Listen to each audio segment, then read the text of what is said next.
So final conversation. I want to bring it up. What is, and if you have another one, maybe. I think these are the top. These are my personal top two. Best American-made animated show. I'm going animated show. Titans. Oh yeah, Titans. And Korra. Best animated, yes. Or like best.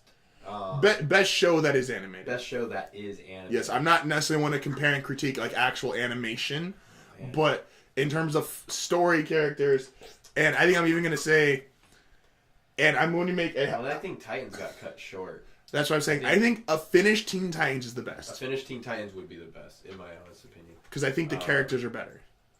Yeah, there's so much room for growth. And I love Korra, by the way, and I love Avatar. Like, Avatar is a Avatar, because it's finished, I think has to be number one.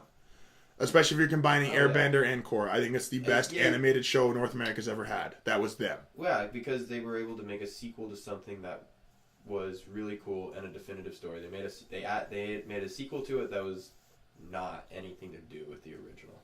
No. There were two shows taking place in the same universe that could stand on their own. And that's something rare. It is really special to do. Best animated. I want to say Titans so bad, but I think I'll be a little bit different. I will go. To get that range of emotion, I want to say Justice League, because Justice League is really fucking good. I grew up with that Batman. I grew up with that Superman.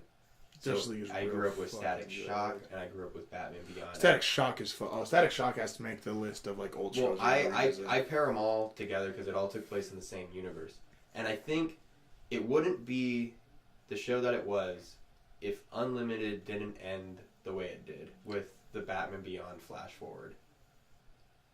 I think that in and of itself, it tied everything together into one and created this kind of like, what does it mean to be a hero?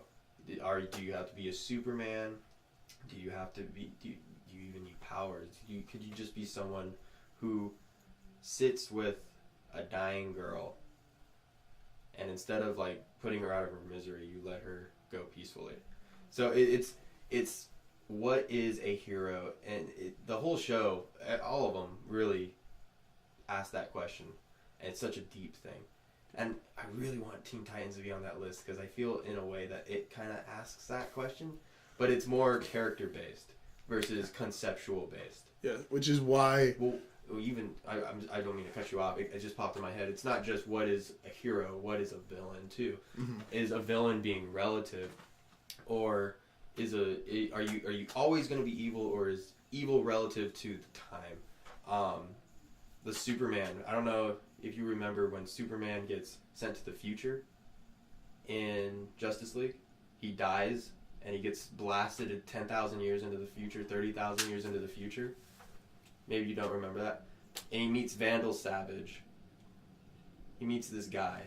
I'll just keep talking. That's fine.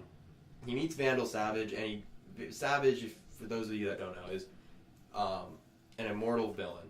He can't die. Or literally can't die. And he's sitting there at the end of the world, and he's like, yeah, I killed the Justice League, and I destroyed the world, and I completely regret that. Please, please, please go back in time and stop me from doing this, because this isn't worth life. It's not worth living forever.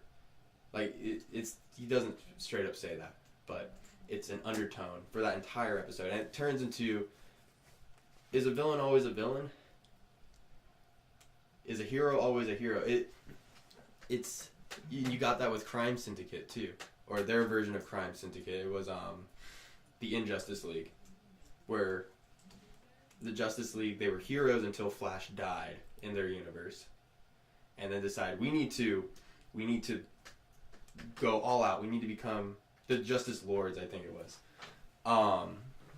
and we need to just take out all villains. All villains are bad. We take over and just handle it. And so it's that ideology of like, what's good, what's evil, and it's all relative. It is all relative. Yeah. So to me, that's my long-winded rant on that. That is Unlimited is really good. I That's on remember my top Unlimited being like a new episode Sunday nights and coming home and watching those. yeah. Those are dope. Like, and I just don't remember Unlimited well enough to like for me to give like an actual. I need to rewatch it. My rewatch list is huge, by the way. Just my watch list is huge. And I will say, and I used to think it was a flaw, but now the more I'm thinking about it, and it actually elevated Teen Titans above. When I was thinking about this, I was like, oh, of course, like Korra and Aang are better. Like, because the one thing I was used to holding against Teen Titans, it's like, even though it's a North American show, all of its big fights are so shonen. Like if you take everyone's climactic fight, Yeah. Well, Cyborg beats the Professor by literally just going, "You're right. I am half man. Watch me get this magical blue aura that'll never come back again," and just fucking win.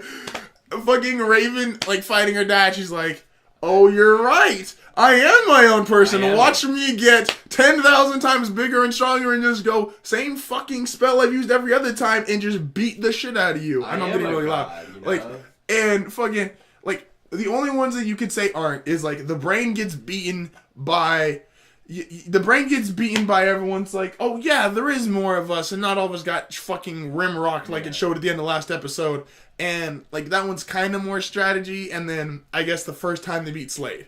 But otherwise, like, and I just think that was a huge issue with me. It's like, really? Like, you're just gonna really want to win that much more in that moment. But it actually also, when I was thinking about it, is like, it elevated it to me, is that I can make a case that even with that, it's that good. Even with having, because the fights are disappointing, they just have bad endings, in my opinion. Or shonen endings, which I'm not. Well, I've seen so many that I'm like. Endings, yeah, you're completely right. It is a shonen ending. It's like, and so it's still a kid show at its heart, you know. Yeah, but with that, I'm like, and the reason why I placed it over Korra, or the reason why I placed it over Avatar as a whole, I love the original Avatar gang. I think Korra's gang lacks. I just think they lack. I like Korra a lot as a character. Well, we had more episodes with the original crew. No, because Korra's got. Not much. Well, Korra's got 4 seasons of 15 episodes each? That's not what I mean. I mean, there's more, I won't say filler, but there's more, like, of the little moments that we get to see with Aang, Katara, Sokka, and Toph. We get those first 10 episodes of Book 1, which I will stand with episodes 3 through, 9 of Book 1. While, yes, they have importance in the grand scheme of things, they are so trash to watch. Yeah, and that's why Shyamalan should have skipped them. That's why, 3 through 9 is so trash. And I love the Book of Water. It has such a great... It has maybe... God, I can't even say it has the best ending, because Book 2 is really fucking hard to top. Book 2 Getting fucking lightning shocked, and it's like, oh... And because there was such a long break, it's like, oh, did Aang really just die, and they didn't tell us? There's a huge long break, and then you finally get Season 3... And there's 2 parts to Season 3. Where it's like, oh, we're going to fight the Fire Lord like this. No, you're not. Yeah. No, you're not. Which is fantastic. Like, Avatar is fantastic. And it's those little moments. I think you get up until the end of Avatar, it's these little moments. And I don't think Korra quite was able to capture. I think they had the little moments. They didn't have as many. So, especially in that last season, where, she has PTSD and she doesn't even see her friends for a good majority of the season. Yeah.